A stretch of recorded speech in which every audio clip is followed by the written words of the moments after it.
오늘 우리가 함께 묵상할 하나님의 말씀은 스가랴 14장입니다. 말씀 봉독은 16절부터 21절까지 하겠습니다.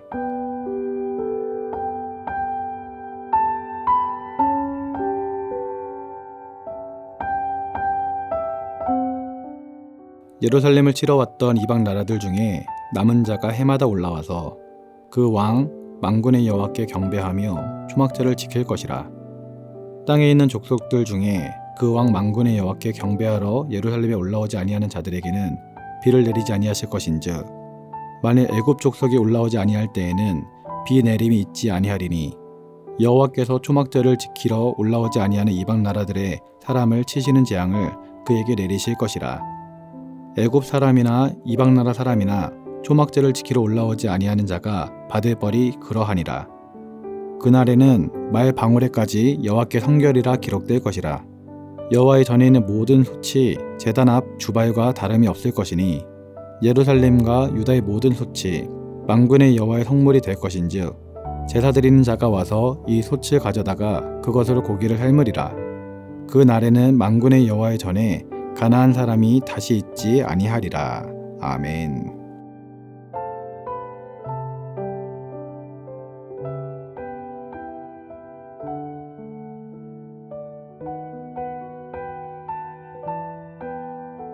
오늘 본문 1절과 2절은 여호와의 날에 여호와의 섭리로 말미암아 이방 나라들이 예루살렘을 침략하고 그로 말미암아 예루살렘이 대환란을 당하게 될 것이라는 예언이 있습니다. 여기서 이방 나라들은 하나님의 선민을 대적하는 사단의 세력을, 예루살렘은 교회를, 여호와의 날은 하나님의 세력과 사탄의 세력이 최후의 대전쟁을 벌이는 날을 가리킵니다.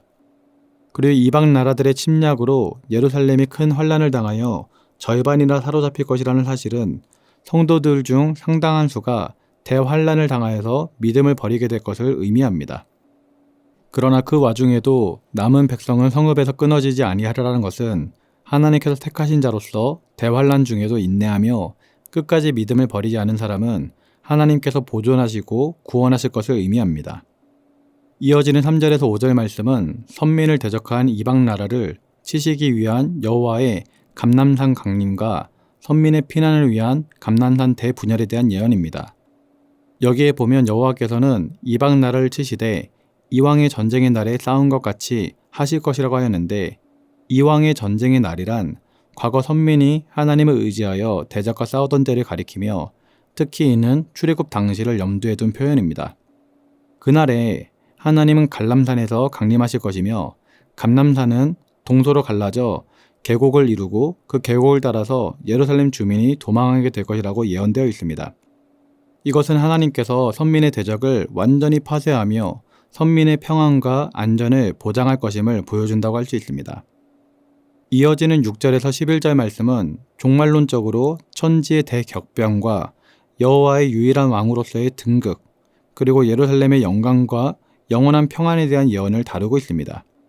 이 예언은 1절에서 5절에서 예언된 최후의 대전쟁이 종료된 후에 일어날 일에 대한 것으로 현 세상이 대격변을 통하여서 소멸하고 새 하늘과 새 땅이 도래하며 그 가운데 새 예루살렘이 건설되어 최후의 대전쟁에서 살아남은 하나님의 백성들이 그곳에서 하나님을 유일한 왕으로 섬기며 영원한 영광과 평안을 누리게 될 것을 예언했던 것입니다.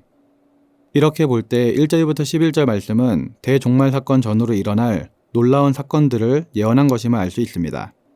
우린 여기서 장차 교회에는 대환란이 있게 된다는 사실을 알 수 있고 대환란을 참고 견디며 믿음을 지킨 자에게는 새 예루살렘에서의 영생 복락이 주어진다는 사실을 기억할 수 있습니다.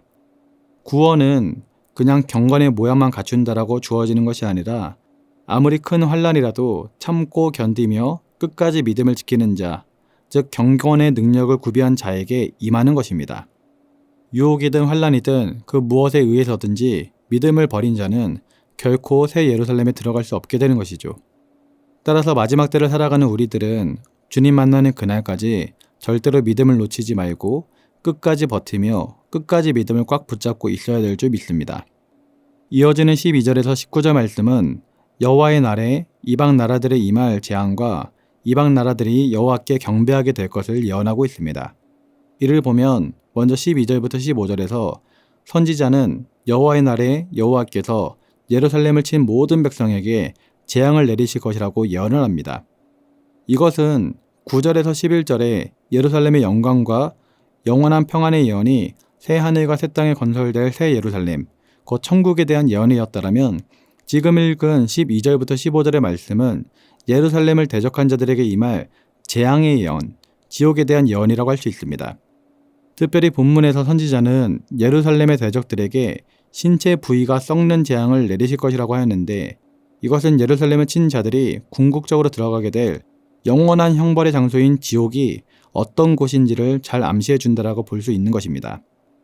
이어 선지자는 예루살렘을 치러 왔던 자들 중에 남은 자들이 해마다 여호와를 경배하게 될 것이라고 하였습니다.